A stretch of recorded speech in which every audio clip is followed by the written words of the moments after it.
Alrighty, so chapter 2, we're going to be doing the wrapper functions for the OT-2.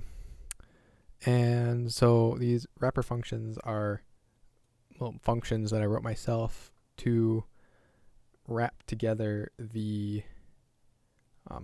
protocol calls, the API calls for the actual robot, to control the actual robot itself, to make working with it easier. And so we're going to go through how that works and all the different steps like this. This is an intermediate level video, so watch the first two videos if you haven't. A little bit of programming knowledge, it will help you. And then, I'll try to explain what's going on the best I can. You can always feel free to ask questions later if they arise. So before continuing on, if you haven't looked at the documentation for the API, pause the video, go look at it now. You don't need to understand what exactly you're looking at. That's what this video it kind of is. I'll explain what's going on there. But if you get familiar with the syntax and like what you're looking at, the rest of this video will make a whole lot more sense. And so if you haven't looked at the documentation before, there we go. This is what it looks like when you go to that link. Just a little introduction, getting started, troubleshooting, stuff like this. So this is what it looks like. The API here, metadata. You can define your own functions, right? Pipettes, like we did before, and you're loading the labware. Stuff like that. Yep, here it is. And it goes through everything. So take a look at it and get familiar with the layout, I guess. You don't really need to know what exactly you're looking at. But if you go here to pipettes and see here, loading the labware, right? Multi-channel pipettes. We don't have those in our lab, but if we did, this is where it would be. They talk about actual aspirating and dispensing from the pipettes, or aspirating into the pipette and then dispensing out of it. I think down here they do the they talk about the blowout, dropping the tip, moving it around, the gantry speed, they talk about that too. All this fun stuff, all the defaults, for the pipettes and stuff like that. I believe they go into, I don't know where it is, I didn't see it yet. But you can move the actual pipette tip itself up and down, and that's what we'll talk about in this video as well. But yeah, just look through the documentation, get familiar with it, so you're familiar with the syntax. You don't need, like I said, you don't need to know exactly what you're reading, but if you understand the layout, then the rest of this video will make a whole lot more sense. So with that said, the wrapper functions are stored in this custom OT-2 functions.py file. So get comfortable because this video is going to be a long one. So actually, I'm going to drink a coffee really quick.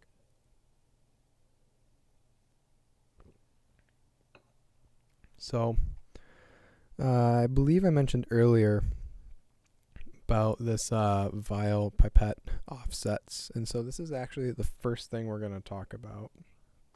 And this is how we translate volume to an actual positional metric, so we can actually move the pipette tip to where it needs to be. And so You see here volume offset, smallest numbered tick mark. Volume step is the reference tick mark. The offset is the distance from the top of the vial to the smallest. And then the step is the difference from the smallest to the reference. And then max volume is the maximum volume of the vial. Ignore this one because that one hasn't been set up yet. It's just a placeholder for now. Excuse me. But I will show you this one, the 15 milliliter offset thing. So I can actually switch over to my camera here. Oh, if I can find my mouse. So this is the 15 milliliter tube that we can use in the OT-2. And so when you look back here, when it says volume offset, smallest number tick mark on the vial, if you look here, it says 2 milliliters, and then the volume step is 15 milliliters. So the smallest, and then the reference point. So if we go here to the camera, you see 15 milliliters is right here, and so I put a black mark there, and then 2 milliliters is the smallest tick mark down here, right? And so that's self-explanatory. That's pretty easy. Now what you need to do is you're measuring from the top of the tube to the smallest one, and then from the smallest one to the reference. So that's marked by these blue arrows here. And so in here it says, okay, so 2 and 15, okay? So then the offset here is negative 93.5 millimeters. So what that's saying is if we start at the top of the tube here, this is 0 millimeters, right? And then as you go down, that's negative, right? And so I actually have a micro pipette here, and so we can measure, or if I hold it here, that is 0, and then when you go all the way down inside the tube until the end of the tip hits the 2 milliliter mark, that's negative 93.5 millimeters, right? And you can see why we want to do this, because if you have a full 15 milliliters in this tube, but by default the pipette tip goes all the way to the bottom, you can see all the space that this thing takes up, right? And so you're going to lose a bunch of liquid, and that's not good, obviously. So if we can go only to the volume measurement that we need to, and we only displace the amount of volume, the minimum amount of volume that we need to, and we don't lose anything. And so negative 93.5 millimeters from the top here to this smallest tick mark, right? And then the step after that is 79 millimeters. So that's the second blue line here, from the smallest tick mark up to the reference here. There. And so the distance from 2 to 15 is 79 millimeters. And the reason that's important is because we can then create a line, right? Slope intercept to you can plug in your volume and you get out of a distance that you need to travel, right? So with that in mind, if we switch back to the notebook, so that's this here, and then max volume again is the maximum volume of the tube, which in this case is also 15 milliliters. Oops. And so where this comes into play is we're going to scroll all the way down to the bottom right away. Okay. And this is why I said ignore the 2 milliliter file, is because we just have it bypass it for now, because it hasn't been set up properly yet. It's just a placeholder. But this function here is called get top offset. And so you take the plate and the vial location and the vial name, blah, blah, blah, blah. And what it does is So if the volume that you need to go to is smaller than the volume offset, which is the smallest tick mark on there, it'll go just to the bottom of the vial. Okay, because at that point, the amount of volume that's left in the tube or whatever isn't great enough to create a problem. Otherwise, you do right here slope intercept, right, from those offsets and those measurements.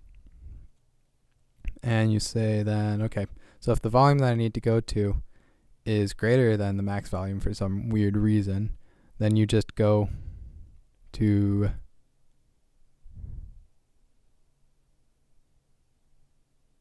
so then you just go to whatever the offset is for that max volume. Otherwise, if you're within the range, the operating range, then you actually go to the corresponding offset distance. And so this vial offset, this is the slope intercept thing. And so then what it is the reason why you need to plug in the plate and the vial location, right, is because it returns the actual position that it needs to go to, not just the offset. It returns the position that it needs to go to. So it's going to go to whatever plate at whatever location, right? So let's say slot 1 has the 50 milliliter tubes in it, the tube rack in there. And so it needs to go to slot 1, and then it goes to A1, right? That's the vial location.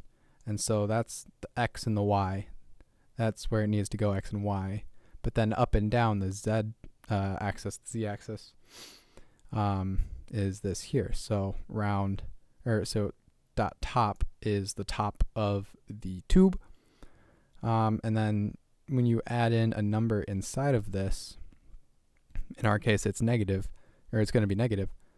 It adds that to whatever the z-axis is for that tube, plus whatever you add, whatever this number is, and so it goes down because it's negative in our case.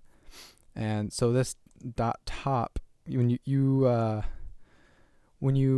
add custom labware, you have to calibrate it to the instrument, or to the robot itself, because every robot is different. And so it has some adjustments that it does, but you tell it where the top of in our case is the top of the tube is, and that would be 0 here, and then you add that and then rest, and that's your positional data, XYZ, 3-dimensional positional data. Okay. Feel free to go back and listen to that again. That's a lot. But basically, this entire function here and that list at the top here, all this stuff, basically makes it so that the pipette tip is only submerged as far as it needs to go, so it doesn't accidentally spill out all over the place, or for some reason have water droplets clinging to the outside of the pipette tip where they're not supposed to be. Because if you have, let me switch back to the camera. Where did I put the tube? There it is. If you have this thing filled up all the way to 15 milliliters, right? But then you submerge this thing all the way down, right? This is all, you're going to lose a bunch of liquid, plus this whole chunk here, this whole chunk here is also going to be submerged. So when you take that back out, this is going to have a bunch of liquid on it, and that's not good, because it needs to be accurate. So by doing this, yes, it's extra work. Yes, you have to do this manually. Yes, you have to be super tedious to 1/10 of a millimeter, because it's super tight tolerances, right? Because the diameter of this thing is really small, right? This is my thumb. I don't know. It's what, a centimeter in diameter? I don't know.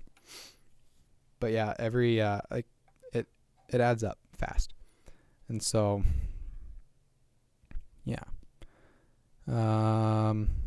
it pays off. Trust me.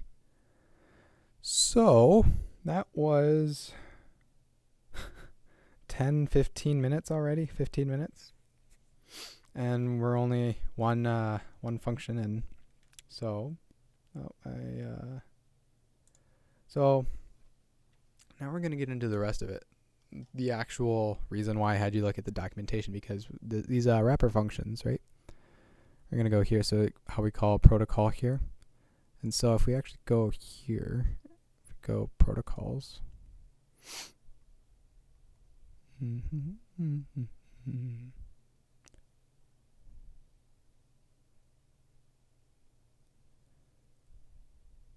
Yep. You get the protocol, right? And then you use the protocol to do all this stuff, right? Where is it? Where is it? Where is it? Where is it? Where is it?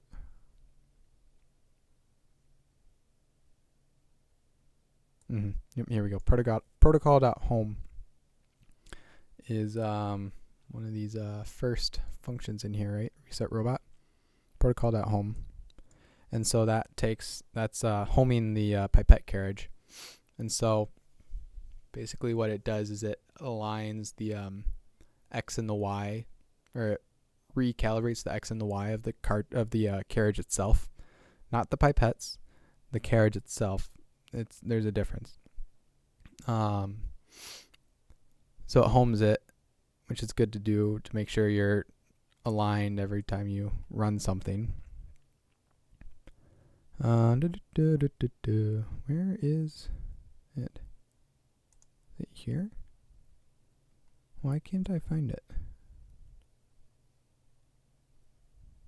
Oh, here we go. Protocol.delay. Yep, this is this guy right here. It delays for a certain amount of seconds, right? It's the same as doing time.sleep, or I think that's what it is. This stuff doesn't work, I don't think, last I checked. Here's the home, right? Loading stuff.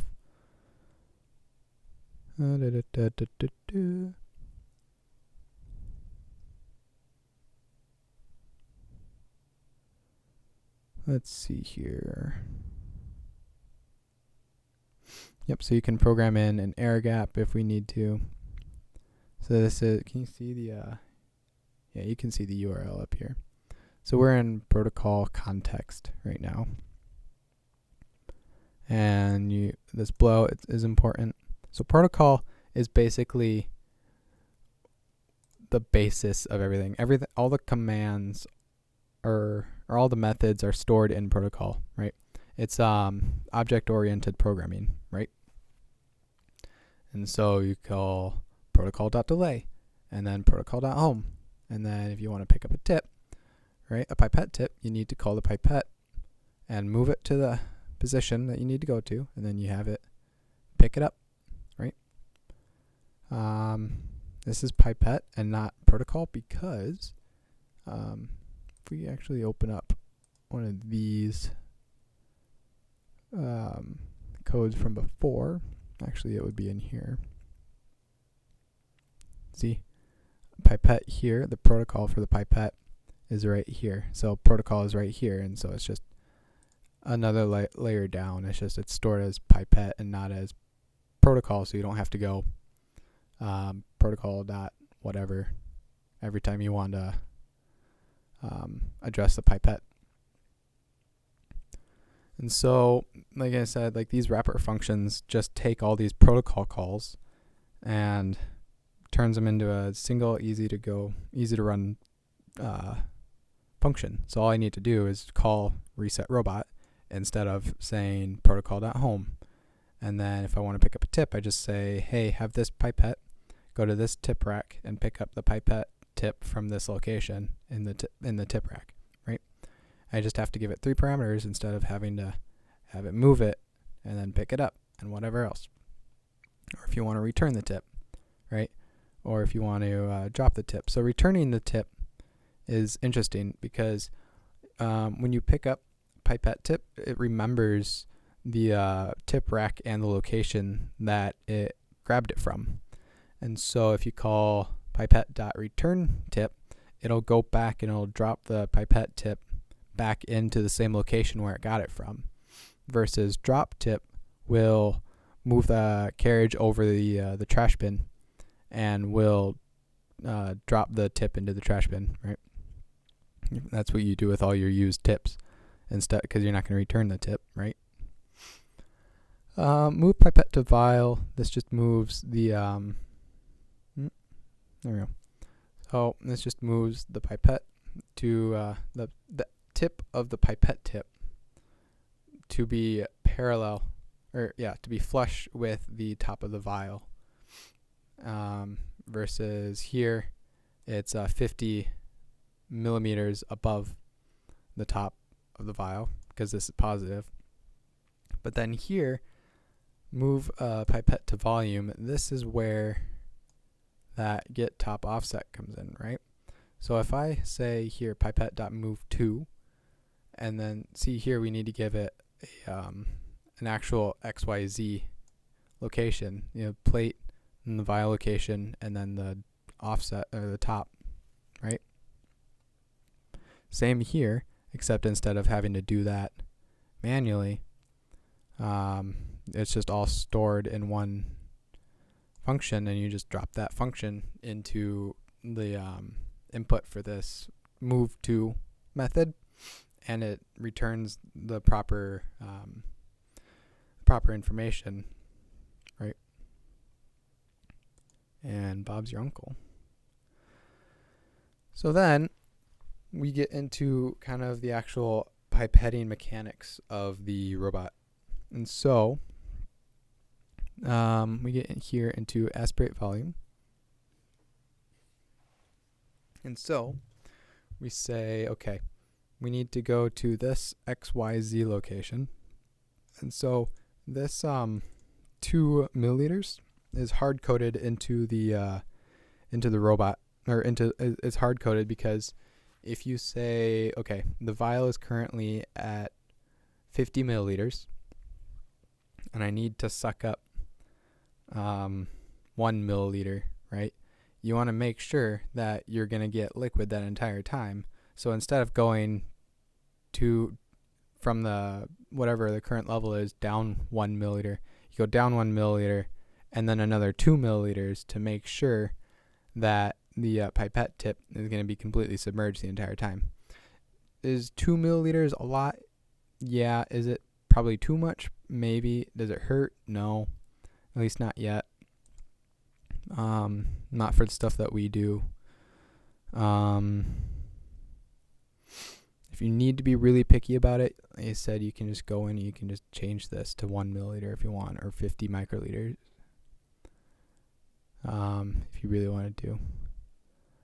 And so this pipette.aspirate will drop the pipette tip down to whatever this offset is, whatever volume you want it to, and it'll suck up whatever volume you give it in microliters. That's also why for all the Python code, it's all run in microliters, because the API uses microliters, and I don't want to have to deal with unit conversions and stuff like that, because that's just a pain. It's just easier to use one unit all throughout the entire thing, and so you don't have any mistakes, or you're accidentally moving 5 milliliters instead of 5 microliters, right? So it sucks it up, right, and it waits a certain amount of time, and then it moves it back to the top of the vial, so it takes it back out of the liquid, so it's in the air again, right? And then it waits for a little bit, and then it'll move it above the vial. So basically, this movement here to move it flush with the top of the vial, wait a little bit, and then go to 50 millimeters above the vial or the tube or whatever, is to make sure, or is a way to allow any drops that are on the outside of the pipette tip to fall off. So the sudden start and stop, right, of the pipette tip going up creates enough of a speed change, or I guess a momentum change, to shake the droplets off back into the vial below it. And then it waits a little bit longer, and then it returns the new volume, right? The dispense volume is kind of the same thing. Instead of sucking it up, you're spitting it back out into this location. And so the reason you don't need to add this is because it's going to go 5 millimeters below the top of the vial or the tube, and it'll spit everything out at whatever this dispense rate is. And in our case, default is 1 milliliter per minute. It'll spit out. You don't have to spit out the entire contents of the pipette tip. So you can spit out, if you suck up, let's say 300 microliters, then you can spit out 100 and then 100 and then 100 into 3 different things if you really wanted to. And so but the important part here is this blowout and the tip touch. So back to our camera angle. So we have this micro pipette here, right? And notice we can go, it's fully retracted, right? And so it's almost, it would be a full aspirate, right? And so, and as you're dispensing it, the plunger here is going to go down, right? And then it stops. But then you have this little bit of distance right here, right? This is the blowout, right? So a little bit of air to make sure everything that's in the pipette tip gets out. That's important because you want to make sure everything gets out. And then the tip touch, I think we mentioned it earlier, is where it'll take the, if I can line this up here, right? It'll take the tip, it'll do the blow, and then I go up and it'll actually hit all four corners of the top lip here. So it'll go to the flush here to the top, and then it'll go hit, hit, hit, hit. Right? And it'll faster than that, obviously, because it's a robot. But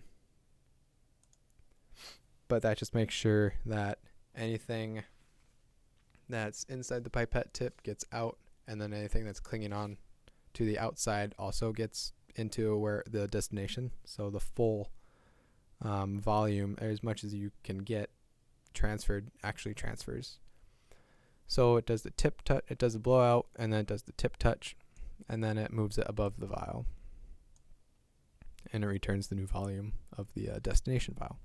And that gets us back down here to the top offset. So down here, this confirmed placements is a not really a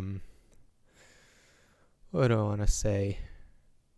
It's more of like a verification function instead of controlling the robot. Because if you write code to do a certain sequence of steps, and you need to make sure that the labware is set up correctly and the pipettes are set up correctly and stuff like that, you can do a bunch of these confirm placement calls. So you say, okay, this is this, and then confirm reply, deny reply. And so basically you can step through all of the requirements, and then whoever's running it can say, yep, and check every single aspect of it before they run it, so nothing breaks or you don't end up losing an entire sample and stuff like that. It's the extra little bit of redundancy, which is really nice. Idiot proofing, I call it. So yeah, this is the file that does all the fun stuff. So while we're here, I guess, this custom OT-2 functions, right? We have 2 of them where we have simulate. And so I can also show you here. It looks like the same, right? Except down here, it has the actual protocol movements commented out, except for the delays, right? So pick up pipette tip, right? It doesn't actually move it. It doesn't actually pick it up, right? Because it's all commented out. So it's the exact same as this file here. It's just all the calls to actually move the pipette carriage or actually move something or actually do something are all commented out. so the robot doesn't actually move, but you still get all the same outputs from the functions. So here it actually does return the new volume as it would normally. It just doesn't move it. And so again, it's great if you want to double check your math, make sure everything's running correctly, spot any errors before you start losing sample and stuff. So yeah, next chapter I believe is going to be going into automation. So now that we know all of these wrapper functions, we can then start mass producing, I guess, dilutions and liquid movement and stuff like that, instead of having to write here, right, aspirate volume. You don't have to call this every single time you want to do something. You can set up while loops and stuff like that. And so we'll go through that through the next chapter. And then the chapter after that, I believe we're actually going to go through this monstrosity here, the actual aspirate volume function itself. This monstrosity. So yeah. Again, feel free to watch this as many times as you want to. Feel free to ask me any questions. It's a lot to take in. It's definitely a longer video. We already passed the 30-minute mark. But yeah, and you can feel free to look through the code yourself. Make sure you, like I said, you want to look through this documentation. You don't have to know what you're looking at. But like I said, now that you know where to find all this stuff, you can say, oh, hey, I know what that does, right? And so if I actually find something, where to go? Aspirate, right? You know all these parameters here. Instead of me having to go through and write it all down here, you see this here, pipette, aspirate. You see, okay, what is all this stuff? What is plate, vial location, all this fun stuff? Well, not that, but like the volume and then the top offset is 1 and 2, right? So you go here and you say, okay, first one is volume. Yep. Second one is location. Hey, looky there. Yep. See, look here, weld.top. It's the same thing there. And so, yeah, this documentation is going to be a lot of help. And as you get more time in with the instrument, as you're using it more, you're going to get more comfortable with it, and it's just going to become like, oh yeah, that makes sense. Because it's designed really, really nicely to be really easy to work with. But on top of that, having these wrapper functions makes it just that much easier, and building the actual code to do these to do the liquid transfer, to do these dilutions, whatever you're doing with it, just makes it that much faster to create the actual code to run it, and you're off and running faster. So yeah, again, let me know if you have any questions. You guys all have my email address, so yeah. Like I said, the link to the documentation will be in the description of the of this video as well. And so yeah, we'll see you in the next one.